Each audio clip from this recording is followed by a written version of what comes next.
Welcome to the KayaCast, the podcast for cannabis businesses looking to launch, grow, and scale their operations. Employee health benefits can be expensive. What do you do if you want to offer health benefits to your team but can't afford it? Joining us today is Craig from Kind Benefits. Craig has been helping companies in our industry solve this very problem. We talk about solutions today that may surprise you. It was a great conversation. If you're planning to offer benefits to your team or doing so currently, this episode's for you. Enjoy. Craig, thank you so much for joining us today. You're welcome. I'm excited. Being a business owner in our industry is tough. It's so tough.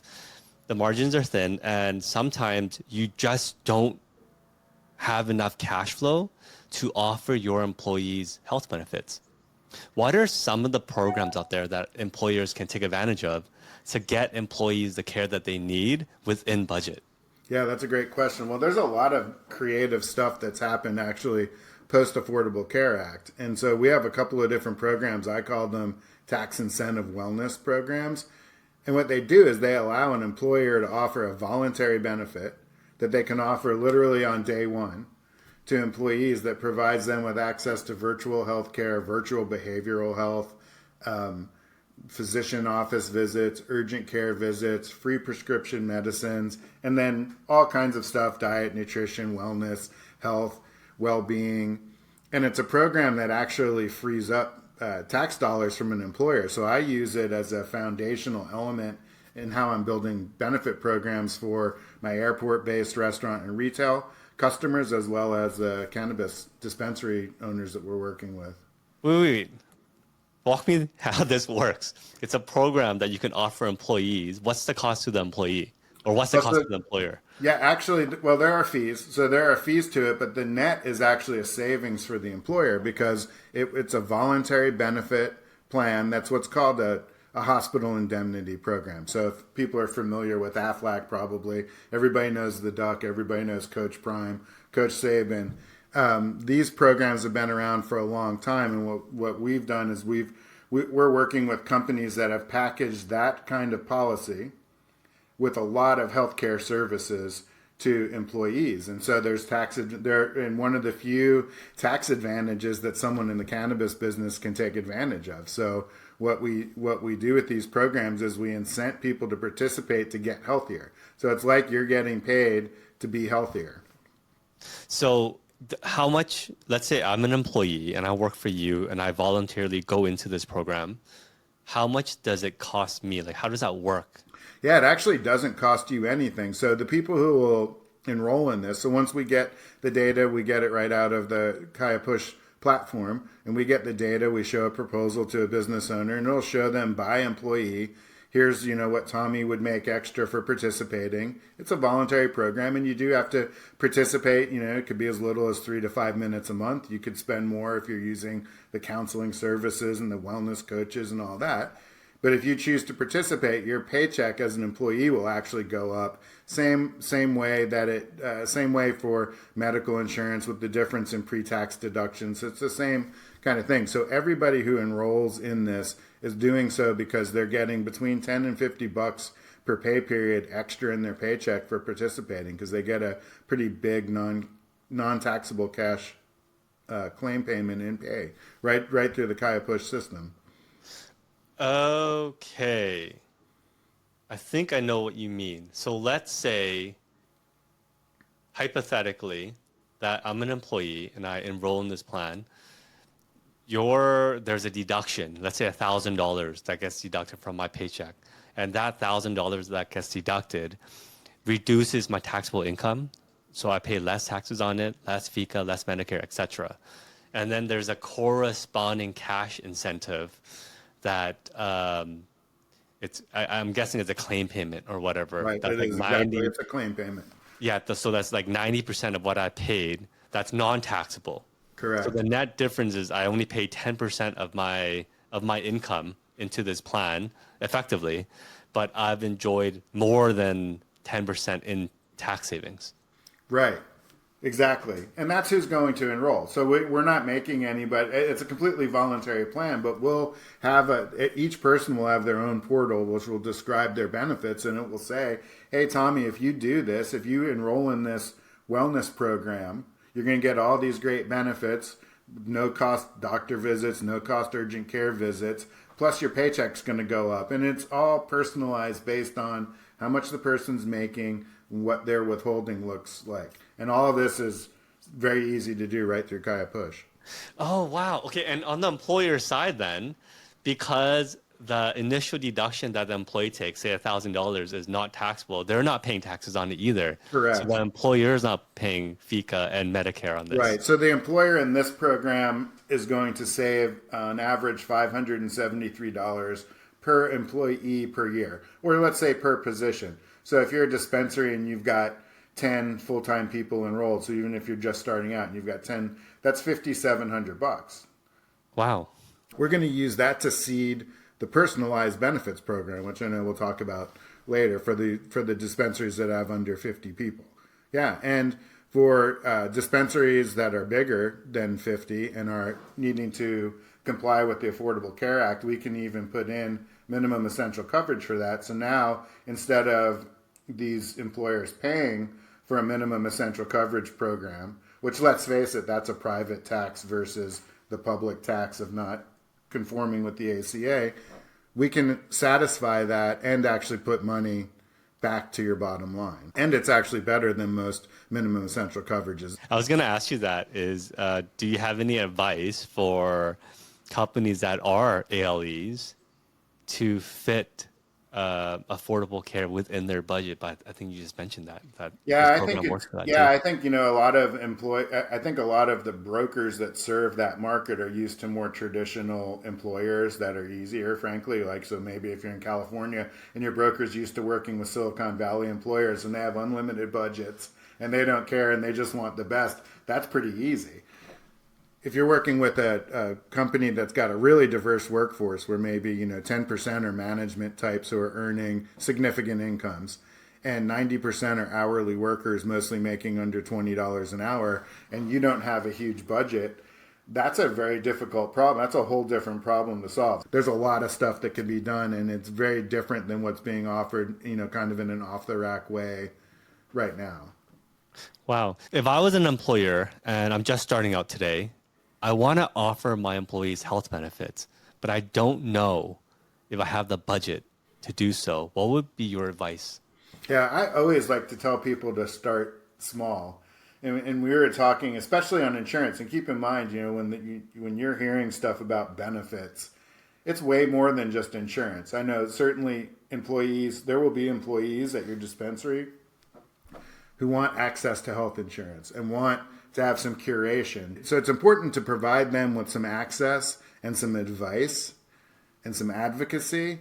But I think you can really start small. And again, if you're under 50, it's maybe counterintuitive to you, but most of the time at the incomes, I'm looking at the engine salary reports and I'm getting plenty of real life examples that the salaries that most of the people, or the hourly wages that most of the people in dispensaries are making, we can actually put them into the Affordable Care Act market with some guidance, with help if they want it from an agent who's going to represent them, and we can get them insurance for a lot less money. We can put a benefits program in literally for $0, and I kind of call it instant benefits with KayaPush, because we can really do everything through payroll. We've curated a couple of different platforms. People can buy corporate level, corporate quality, dental, vision, pet insurance for their gear, home, auto, everything for direct payment by the employee. So if you're an employer, then all you have to think about is how much extra above wages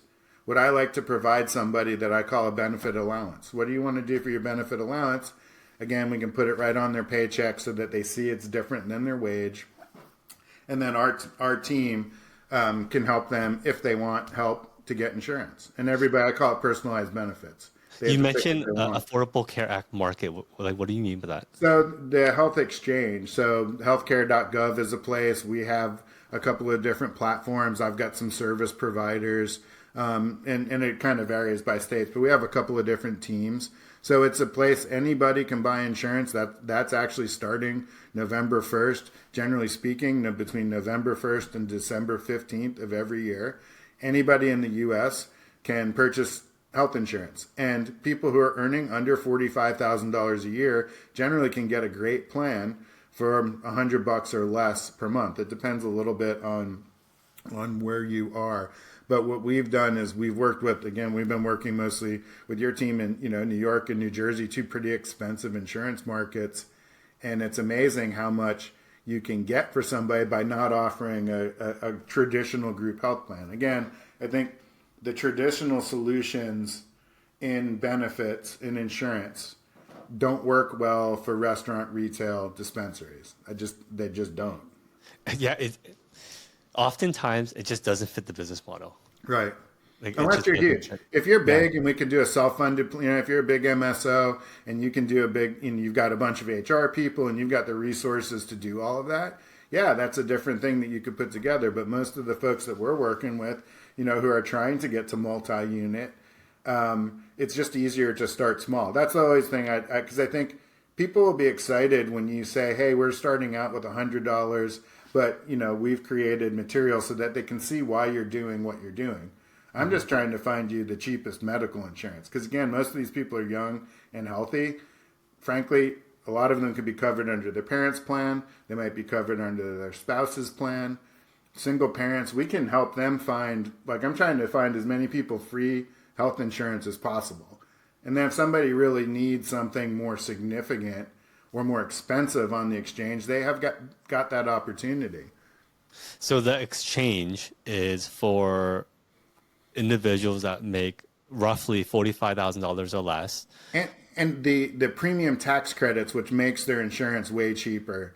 And people might call it a subsidy. It's literally a premium tax credit that gets paid to the insurance company. And that's based on somebody's adjusted gross income and household size. And so and we've got all kinds of ways for them to figure that out. And frankly, a lot of folks that you're hiring, especially if you're a startup dispensary, a lot of folks will already have that. I think something like 15 million people in the U.S. are purchasing their own health insurance. It doesn't make any sense to me. If I was a dispensary just starting out, I have 10, 15 employees, to not usher, if I want to offer my employees benefits, healthcare, give them an allowance and push them towards the exchange because it's so much more affordable there. And they're getting access to a hospital, right? Right, and or flexibility too, right? So again, I know it's hard to talk about numbers when you're not looking at something, but let's just say on average, a group health plan is $600, right? And so an employer's got to pay $300. That means the employee's pay is going to be diminished by $300 a month if they want to participate in medical. And if they don't want to participate in medical, they don't get the $300 from their employees. So what ends up happening, I bet you in most dispensaries, let's say a third of the people need, whatever, will enroll in health insurance. So now you're spending $300 a person. They're spending $300, and I can promise you, people don't like spending more than $100. And you're only providing a benefit for a third of your staff. I mean, that sounds like people are going to walk to somebody else who's providing something that gives them a benefit.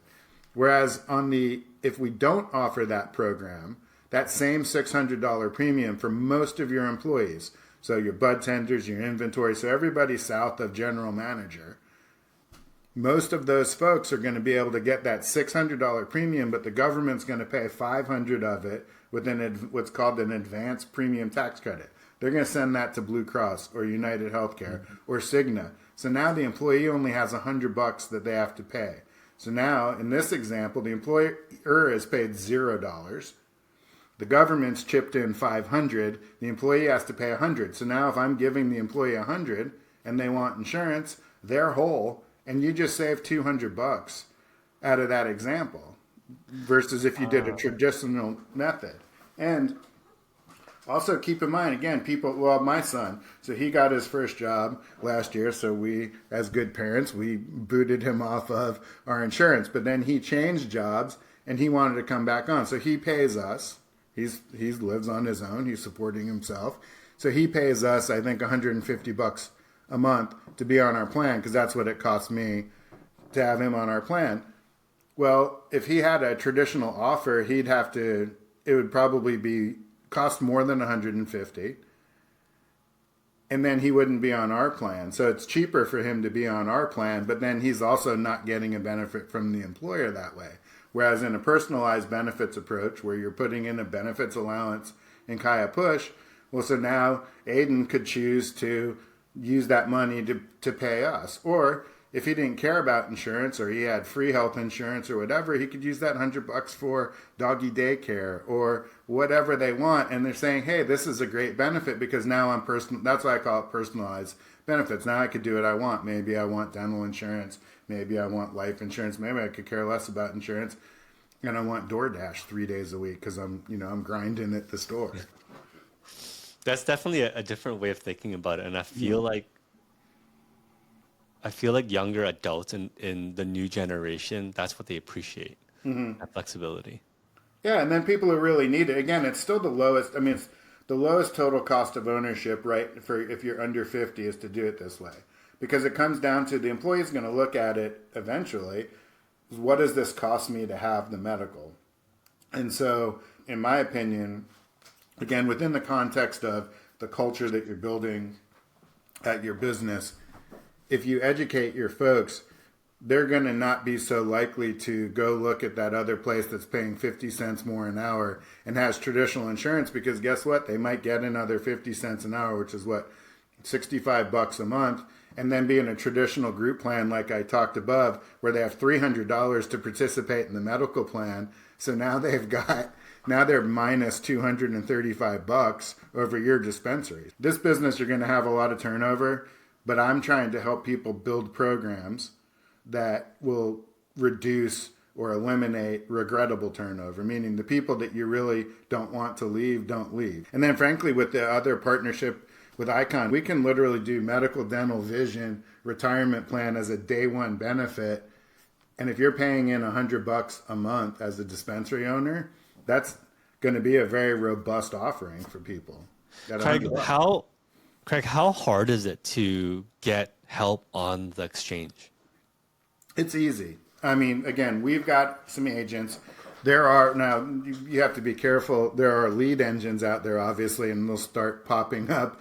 The good news is there's plenty of people who want to take care of you. The thing about the exchange is, and I would just say this, whether you buy directly from Blue Cross, you buy on healthcare.gov, you buy from our Health Sherpa platform, you use one of my partners because you want to actually talk to somebody and have them make sure that your meds are covered and your doctors are in the network, the rate's going to be the same. Meaning if you buy a Blue Cross Silver plan in Kansas City where I live, if you buy it straight from Blue Cross, if you bought it from one of our people, you bought it from any platform, eHealth, whatever it is, the rates are the rates are the rates. So you're not paying any extra to have advice. Some people, they're going to like, I'll just, whatever's free, and I'll pick that and look and see if this hospital system's in it. Great. And it's very easy. I have to say the healthcare.gov is pretty easy to use. In New York, the New York State of Health, there's also Health Navigators. Again, it's a little clunkier, but it's pretty easy to use. So there's tons of help. If you need help, we've got it lined up for you, but you don't have to use our team. You can use whoever you want.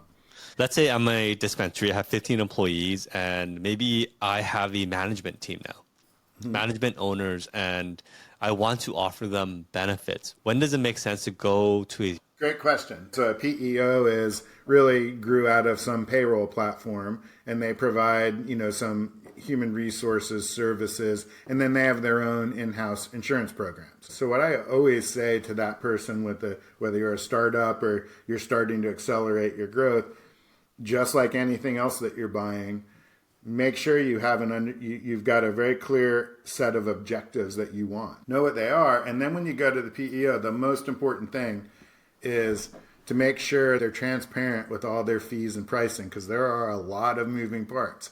You want to make sure that they're not capturing unlimited statutory deductions, and what I mean by that is state unemployment, federal unemployment, workers' comp, all of these things have maximums. And most PEOs charge that percentage on every dollar of payroll, even when they go above the maximum. So what happens is the business owner has no idea. They show you a proposal and they show you, oh, here's what you pay for your payroll system, here's what you pay for taxes, and here's what you pay for our setup. They don't show you that these things all have caps. So that can add up as you start growing your business. Wait, that can't be legal.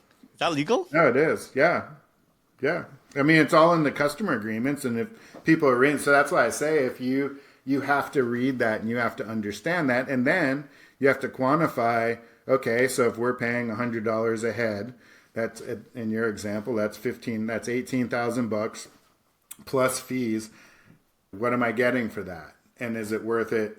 Is it worth it? And I think in the cannabis business, there's probably some major sacrifices you're taking on the payroll and kind of business operations standpoint, because there's really, as far as I know, and I've looked, there are PEOs that will work with cannabis-based businesses, leaf-touching businesses, but that's not their specialty. They might have a division of that, and there's nothing wrong. That's great. They're able to try to put something together, but I'm guessing that the nuances of their payroll aren't going to be uber sophisticated because they weren't built for that. They were built for gray collar industries, or they were built for white collar industries that have pretty basic reporting and functionality and tracking and inventory and demand management, all those kinds of things. You need to go in with clear eyes. I see mostly small business owners thinking, oh, I've got to go to a PEO because the medical is less expensive. Well, first of all, it might not be net cost if you know to look for the subsidies that we talked about, the premium tax credits. And if only a third of your people care about medical, so maybe are saving over like typical small group or the traditional approach, but then you're also paying an extra 30 or 40,000 bucks for the right to save $100 a person on 5 people. Like, I'm not great at math, but that doesn't make sense. It just really depends on the business fit, and that's really business by business. Yeah, but I think also you'd be better off. I mean, why not get the best-in-class operating system for your business? Go get there's some great HR talent, and you guys have had people, Jessica Cranny, I don't think she's just doing general HR, but I would recommend everybody every startup go back and listen to all the HR related, the recruiting and retention, your, kind of 6 points, all those things. Those are really important. So if you have those and you can find somebody who's been in HR in cannabis, there's a bunch of fractional professionals in, accounting, CFO, and HR. Go pay one of those people $10,000 to help come in and help you formulate what you want to have for your cultural plan, maybe train and do that. We'll make your benefits program cheap, so you're not wasting money on benefits that you could be spending on building your culture and building your team. Yeah, you hit the nail on the head too, because I don't, as an entrepreneur, and when I talk to entrepreneurs, everybody that I talk to, they have the goal of scaling their business. And if you want to scale your business, you have to understand your business. And you cannot push aside some critical functions in your business to an external party that they're not financially invested in the success of your business. Right. Or the growth of your business. You should have a very good pulse on what you're paying for in your payroll, and not allow or not give the responsibility on somebody else to run it for you. But I think everybody has their lane.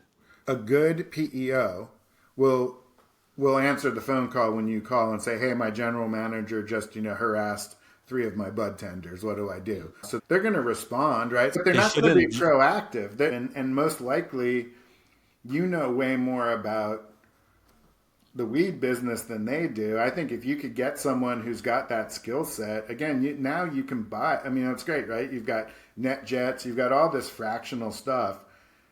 You can get great talent to help you with HR. I mean, they're out there on LinkedIn. I connected a lot of them. You guys have resources to HR stuff, the blocking and tackling stuff between what you guys would have and really any broker, not just us. We've got all kinds of resources for the basic blocking and tackling. As an employer, to your point, Tom, you still really want to own that. You can't outsource that because, again, that's part of your culture. Craig, I like your advice. It's very sound. I've seen instances before where employers just starting out, you don't really understand what your cash flow is going to be. You don't have your head wrapped around 280E. And to announce that you're going to offer your employees full-blown benefits, you can't really take that back without eroding culture. So it's better to under-promise and over-deliver than it is the other way around. And starting slow is ideal. So that's why we're doing it this way. If you as a small business owner have some sort of an idea about, here's what over wages, what I would like to spend on benefits, we can figure something out for any budget. To your point, let's start small and let's add in 6 months. In 6 months, call me back. We can always do the traditional thing. We can always go do that. That takes 45 days to implement, so it's not hard. Craig, thank you so much for joining us. Where can our listeners find you? Sure. I'm on LinkedIn, Craig Scurato on LinkedIn, kindbenefits.co. That's co, not com. We'll have a little bit of information on me. And then soon to be on the partner side on KayaPush. But yeah, LinkedIn is a great way to do that. And we actually have, if you are looking for insurance, Instagram sites, if you're bored, we have an Insta at kind_benefits and Twitter, kindbenefits.